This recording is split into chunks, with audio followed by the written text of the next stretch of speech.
Good afternoon, everybody. On this March 27th, 2025, it's your afternoon Thursday rush. I'm Dave Neal, and these are the stories to get you home today, or to the bar, whatever you're doing on this thirsty Thursday. I'll share a couple Bachelor Nation stories. Kaitlyn Bristowe claps back at fans that say, get over your ex, Jason Tartick. She says this isn't even about them. I'll share what she had to say. Plus, Rachel Kirkconnell goes on the Squeeze podcast and discusses the fallout from her interview on Call Her Daddy podcast and how she actually received an apology from her ex, Matt James, after he dumped her in Japan on the way to an international flight home. I guess that's better than getting dumped on the way to another country. At least she's getting to go home with her family. Also, DNC, Democratic influencer Harry Sisson, exposed by multiple women. I guess he's a big two-timer, three-timer, maybe even four-timer. Well, he finally takes to the internet to explain his side of the story. Also, Blake Lively beefing with Chip and Joanna Gaines. Can you believe this? That's right. They own the hotel in which Blake Lively was seen. There's a new insider sharing details about how Blake was upset that the security wasn't beefier to accompany her royalty-like presence. Also, deported speech. The lady who was kidnapped outside of her home, the PhD student in Massachusetts, Turkish resident, she was here getting her PhD, deported, or attempts were to deport her. Well, now we're finding out why, and it's because of, get this, free speech, or the lack thereof. And yes, even immigrants, even student visa holders, they are all entitled to free speech in our country. Also, Doge. New study is showing that Doge may lose up to $500 billion. How could this be? They're cutting spending, yes, but they're cutting the type of spending that collects people's tax revenue, and without that tax revenue, could it be that Doge is actually costing us more money? Oh my gosh, what a wild time to be alive. I got a lot of content to get into. Let's cram it in. Let's get into gear here, to use a rush hour term, and let's hit our foot to the pedal. All right, it all starts right now. All right, let's start with some Bachelor content for our Bachelor Nation friends out there. We have Kaitlyn Bristowe, Bachelorette, host of Off the Vine podcast, friend of the program. I think I've done her show 3 times now. We'll have to see if I can get her into my new studio here. She's a busy lady. You can bring the dogs. So she breaks up with Justin Tartick, like, what is this, 2 years ago at this point? And every time she posts something that might even hint towards a relationship, everyone says, get over it. I mean, this is what I really hate, is that you either love her or hate her. And I don't see, the people that hate her really should just ignore her, really. You know, it's like, I never understood, if you don't like somebody, why do you even comment? I don't get it. Just move on with your life. It says more about you than it does about them, right? So people have commented, get over your relationship with Jason, even though her reel had nothing to do with that. Well, she claps back, and you know, there's arguments to the you should clap back versus you shouldn't. You know, everyone's got their own opinions on it, but no one likes to be mischaracterized, that's for sure. So she responds and says that they made a decision to stop co-parenting the dogs. She said she will no longer do that. I have always said, and still mean it, that if he wanted to see the dogs, he could, that being Jason Tartick. I don't know what narrative he has said, but that is the truth. It was not well for the dogs, and we both agreed to that. I have not heard from him ever, and this was supposed to be a funny up your butt and around the corner joke about something else. Whatever that something else is can be about whatever I want it to be, because it's my truth, and y'all don't know the half. I'm always a villain in some of your stories, and that's okay. Just wish you knew the truth. Yeah, I mean, whether people want to see her as the villain or not, I'm not scolding anyone. I'm just saying, why spend your time and energy commenting? I mean, you might be a mom out there. Your kid's in the playground. You should be watching them have fun, and instead you're commenting this hateful stuff. Not you personally. I think my audience might be one of the nicest audiences out there, but these people do exist, and it's like, really do better with your time. Well, Rachel Kirkconnell's doing better with her time. She went on Call Her Daddy podcast. There was 100,000 people watching live. It was a bigger must-see event than most TV. You know, it had more drama than White Lotus, right? Less nudity, though. But Rachel Kirkconnell was dumped by Matt James. They've been dating for a long time, and he broke up with her on her way back from Japan. After that fallout, here she says on the Squeeze podcast, hosted by Taylor Lautner and Taylor Lautner, yes, Taylor Lautner is married to Taylor Lautner. One's a nurse, one's a Wolverine. Either way, here's Rachel Kirkconnell post Call Her Daddy saying Matt James actually apologized to her. Did have a conversation after the podcast. Okay. If he ever wants to share his side of it and his story, then he's more than able to, of course. I think that hearing certain things come from him helped me a lot. You know, not only did he apologize for things, but he took a lot of things back. And of course, that was really hard to hear, and it hurts because you're like, it was so nice to hear the things that I've been wanting to hear for weeks, and I finally got that apology and that closure that I needed from him, but it still didn't change anything for me. Yeah. He still did what he did, and we still had to navigate everything after that. Of course, like, you want to forgive someone, and I do. I totally forgive him. I have no bad feelings towards him, but that doesn't change what had happened. Now, you can if you don't remember, forgive someone and so they break up, right? And then he announces it without her permission right as she's boarding a flight, like right before a 16-hour flight.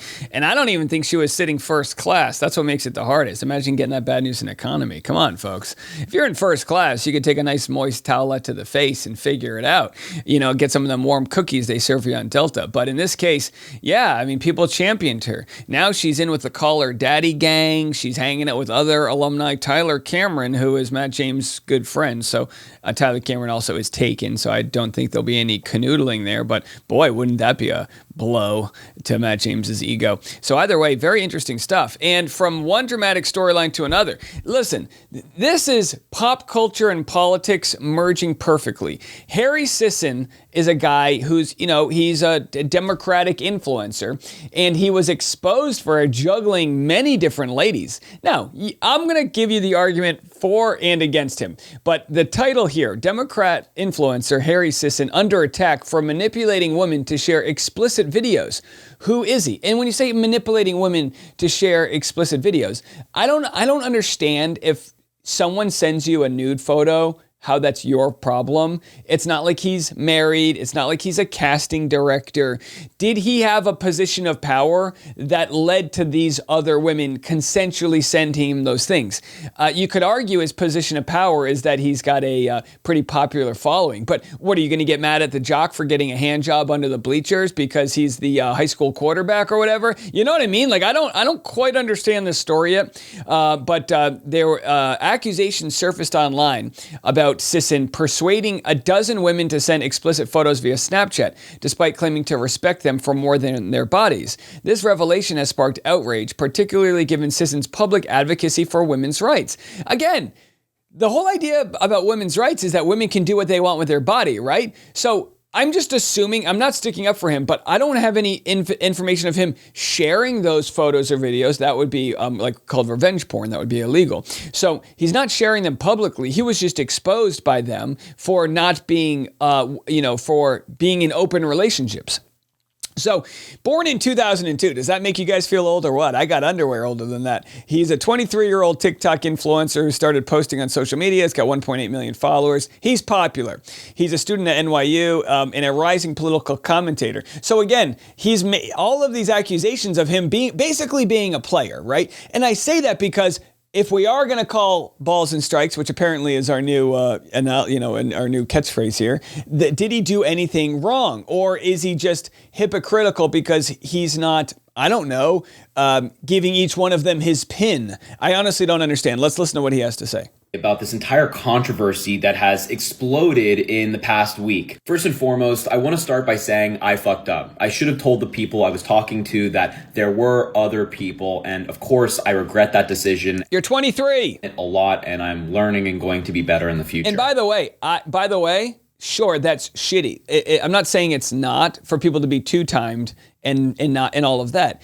I'm not saying this from a political point. I would say the same if there was a MAGA bro who was a player. It's like, yeah, I don't know if it's news unless you're the type that proclaims, like, I believe in the sanctity of marriage and you shouldn't be dating, whatever. It's like if you're a pastor who says, like, I'm against homosexuality, and then we find out that you're banging a guy in an airport bathroom, again, it's like, I'm all for doing whatever the hell you want with your body, maybe not in an airport bathroom, you know what I mean? I'm just saying, but I'm all for that. It's the sort of hypocritical nature, the hypocrisy there. So I don't see any hypocrisy to want to speak for women's rights and do all those types of things and also be a playboy. Now, what I will say is that this entire situation has been blown wildly out of proportion by MAGA Republicans to further their political agenda. Like, we all know that they don't actually care about this. They just hate me. That's why they care. I mean, when has MAGA ever cared about women? Also, MAGA has been spreading misinformation about the situation, so I want to set the record straight. I was not in a relationship with anyone. I wasn't exclusive with anyone. I never met anybody in person. I never spoke to anybody on the phone, and it was done among consensual adults. Oh, you weren't even dating these women? Give me my, all right, Kate, I got to get my gavel here. No, they were just sending you nude photos. I honestly don't get it. I don't get it. I don't understand. Could somebody let me know? I mean this in good faith. Did this man do anything wrong? That's it. It was a very casual thing. Additionally, we as Democrats have to get better at recognizing someone who makes a mistake and can learn from that mistake, and someone who does actual harm to a community. Again, I don't know what the mistake is. I mean, look, if you're single in your 20s, exchanging nude photos is like Pokemon cards, as far as I'm concerned. I don't mean to be crass. If they willingly sent it, maybe he willingly sent them some. I don't know how it works. I don't know the inner workings, but I'm out. I'm dipping out on this. I'm dipping out. I'm done.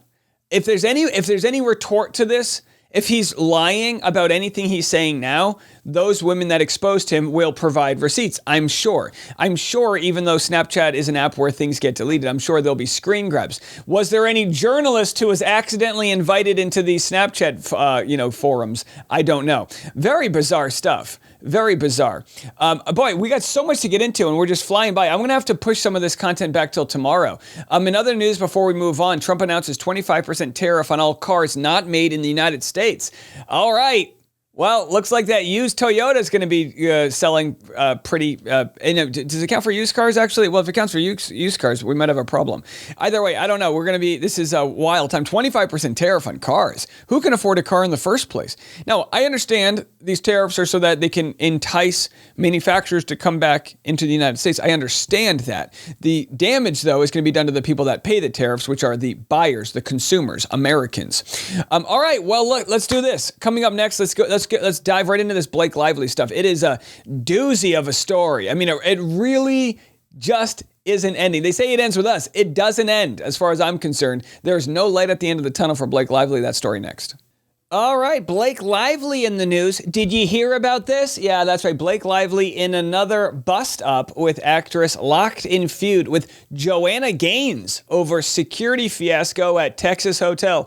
Oh boy, don't come for my Chip and Joanna. Chip's going to take that sledgehammer and knock down some walls. So here's the whole story. Chip and Joanna Gaines, of course, sort of DIY renovation influencers, costing me a fortune, by the way, because my wife's always like, Dave, we need to make this mid-century modern. Mid-century modern to me means expensive. That's what it means to me. Either way, Magnolia founders Chip and Joanna Gaines, together with AJ Capital, have re-envisioned a historic building to create a hospitality experience with 33 guest rooms, dining, and over 6,600 square feet of event space, a rooftop terrace. Anyway, it's called Hotel 1928 in Waco, Texas. Ain't that beautiful? So here's the whole hotel, right? Why is it important? Well, Blake Lively stayed there, and there was a guest there that took a video of Blake Lively from the lobby, whatever, you know what I mean? And then the guest alleges that Blake Lively followed her to her car and took a video walking around her car. I don't know why. I don't know what was going on. Well, now it's alleged in this Substack article that Blake Lively is feuding with Joanna Gaines over security fiasco at Texas hotel. Let's just read a little bit. This is by Rob Shooter on his Substack, robshooter.substack.com. The Gossip Girl star is facing backlash after a strange encounter at Joanna Gaines' hotel in Waco, Texas. A fan claimed Lively followed her to her car, allegedly recording her license plate after being spotted in the hotel lobby. Which, by the way, you're allowed to do. You're allowed to videotape people in public. That's fine. Not a big deal. Not good for her PR. And if you're Blake Lively, maybe she's wildly paranoid. Maybe she thinks she's being followed and she wants to capture that person. Maybe she thought this random fan was a spy, honestly. I mean, she might be, going a little nutty out there. there. She was acting super paranoid, said hotel guest Caitlin Cooper, who told the Daily Mail she was stunned when Lively allegedly approached her outside, phone in hand, after being casually filmed the night before. She didn't just notice us, she circled the car. It was really weird. Now, Caitlin Cooper, I don't know, but my guess is she was waiting in the lobby the night before to see Blake Lively and waiting the next day. You know, you see this sometimes. People will like camp out. They get real weird with celebrity. So you can understand that Blake Lively would want her own privacy, but also, hey, if there ain't any privacy here, you got to get better assistants that can pick you a hotel where there is some. She was in town visiting Joanna Gaines and promoting her new film, Another Simple Favor, reportedly blaming the hotel staff for not shielding her identity despite staying at a public luxury hotel where her presence was hardly a secret. Now, I wouldn't call a private hotel public. I don't understand that, but unless it's public because some of the investors come with public grants, I honestly don't know. There was no red carpet, no closed off floor. She walked through the lobby just like everyone else. If she wanted privacy, she sure didn't act like it. Sources now say Lively has turned her frustration towards Joanna Gaines, claiming that Magnolia Moguls Hotel dropped the ball on VIP protocol. She's acting like it's Buckingham Palace, one local snarked. It's Waco, relax. Oh my gosh, what a great merch shirt that would be.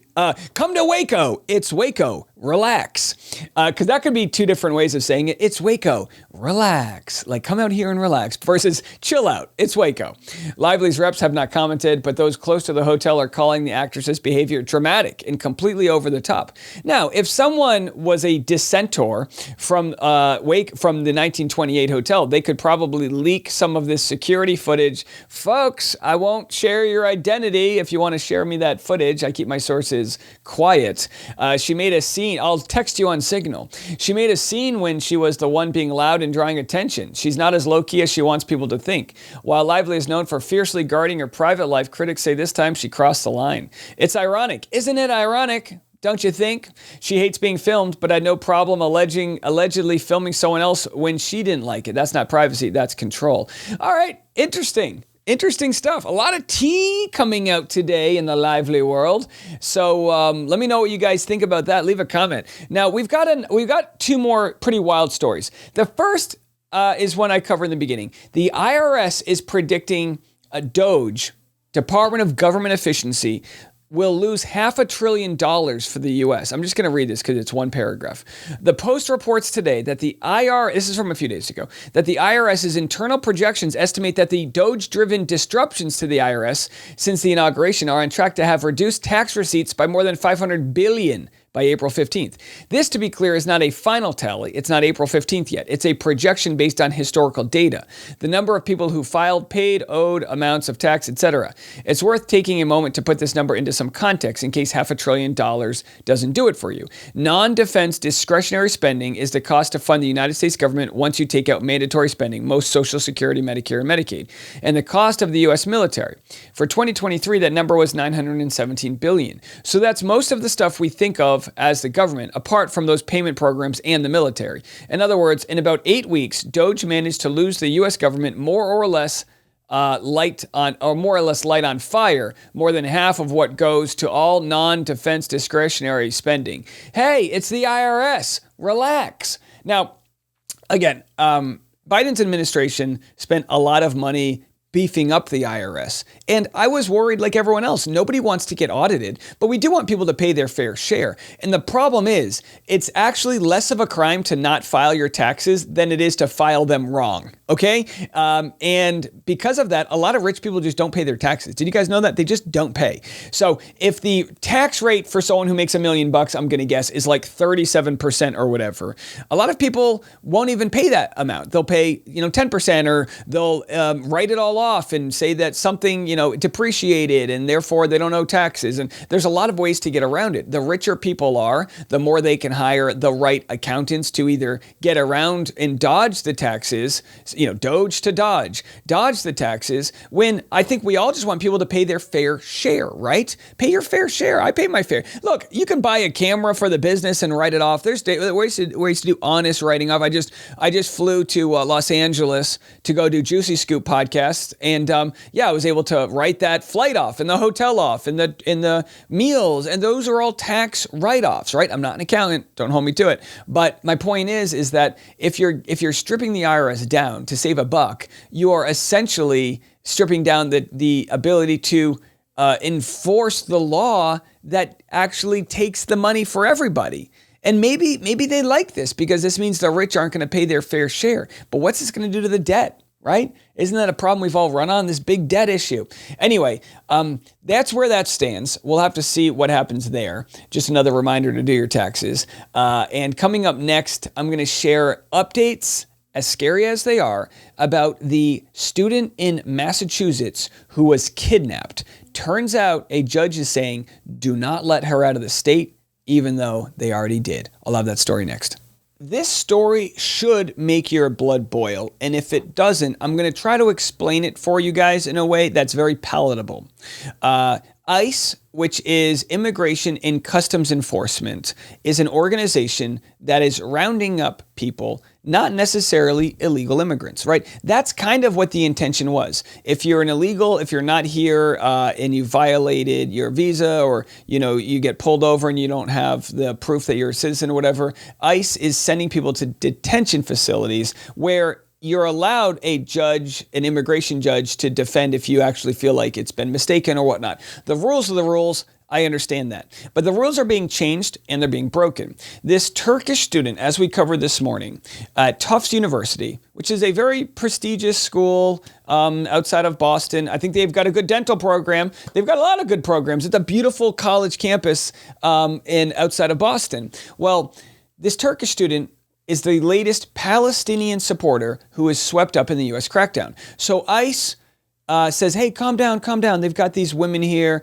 They, these female ICE employees and these male ICE employees, they're just doing their job, you could say. But I would argue if your job is now really changing the way the fabric of our country works, you should really reconsider how you do your job. And I'm not saying this to expose ICE. They are following orders. But we can look back to other times where people were complicit in following orders. Now, what is the crime that this PhD student committed while studying here? What is the crime? That's the big question. Well, as it turns out, she was an author or a co-author in an opinion piece in the school newspaper, the Tufts Daily.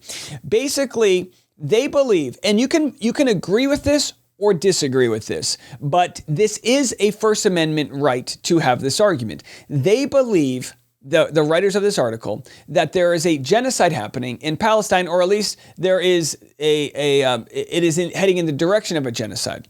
They want the university president to be more transparent where the university is taking their money, and they want them to divest from any business that is being done with either the Israeli government or any lobby groups that are pro that side. Basically, what they're saying is, we do not want to be a part of a university where one side is receiving, or where the university is receiving money, right? So that's kind of what it comes down to. That's what the protest is all about. Now, the First Amendment rights that we have are, immigrants do have the rights.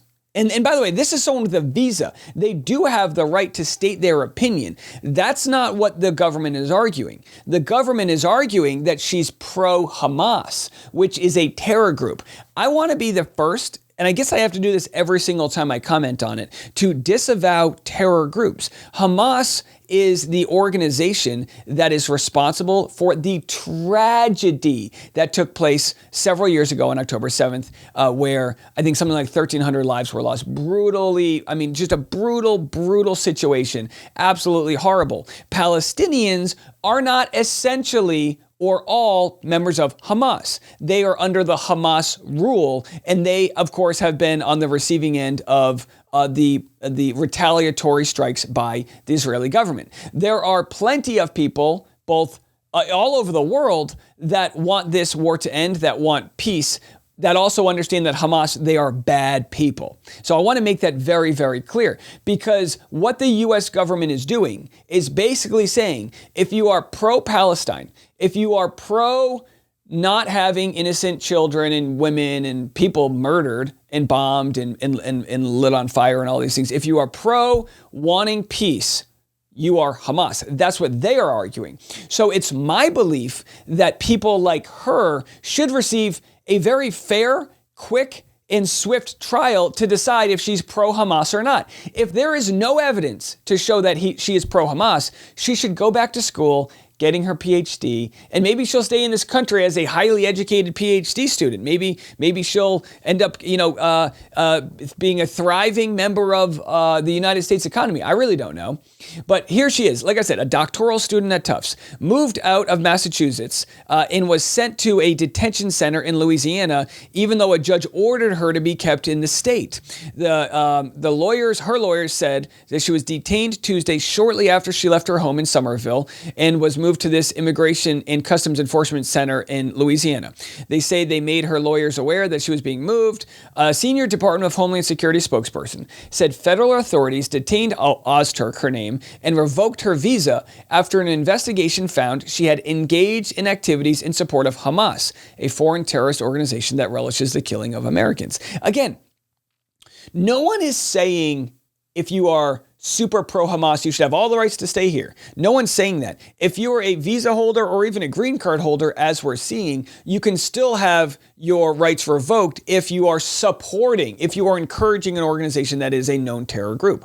We know that, right? Now, the question is, what's the evidence? And I'm not saying this as if I have any clue whatsoever, but what is the evidence when the only thing you can find on her online is that 2 days ago, literally 2 days ago, she published an article putting pressure on her own college to not be complicit in what she believes is a genocide. You might believe differently. You might believe it's not a genocide.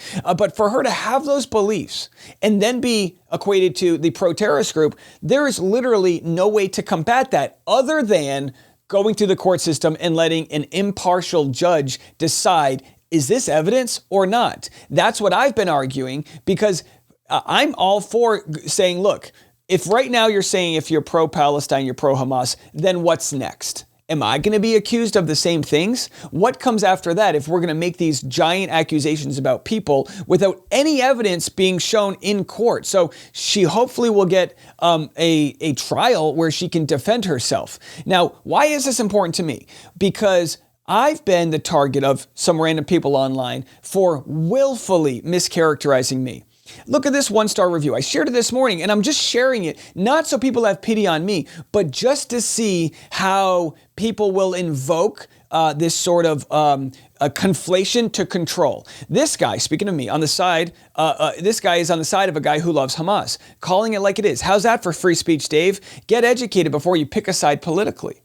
And again, these are the same issues we deal with in today's Facebook community. Someone say, stay away from politics, stick to comedy. Let me do this with some claps. How can you stick to comedy if comedy is about speaking truth to power, if we don't speak truth to power? So we have people, and again, it might be hard to empathize with someone who doesn't look like you. That's just a natural thing that exists in our world, is that it's easier to empathize if you're a white-facing person, if you see this person and it looks like, some Legally Blonde character, Reese Witherspoon. You might go, oh, the tragedy, this poor white woman. But how come, and again, how come we are not outraged if it's somebody who looks a little different, has a little bit of a different culture? Their skin color might be a little different. Maybe they pray a different way than you do. How is it that we cannot empathize with someone who's could be a mom? She's someone's daughter. She's being taken from her university, put into an unmarked car, and then shipped off to another state without even getting a trial. How can we be okay with that? And in the other instances, sent to El Salvador. Asylum seekers that don't even have gang tattoos being sent to another place and sent in quite literally may never make it out of that prison. How do we sleep at night? Those are the questions we have to ask. I received an email today from one of our audience members in Germany. And in that email, they made obvious comparisons. And it's almost tiring to make the comparisons to Germany. And you know what comparisons I'm talking about. It's almost tiresome to do that because I feel like there has been a lot of boy who cried wolf in the past. Oh, you're being a Nazi, or you're being this, or you're being that. Where are we to stop this from happening without fair due process? And looking back, I will not be on a side that lets it go because I should be sticking to comedy. We'll be back in the morning. I'm Dave Neal, and this is The Rush.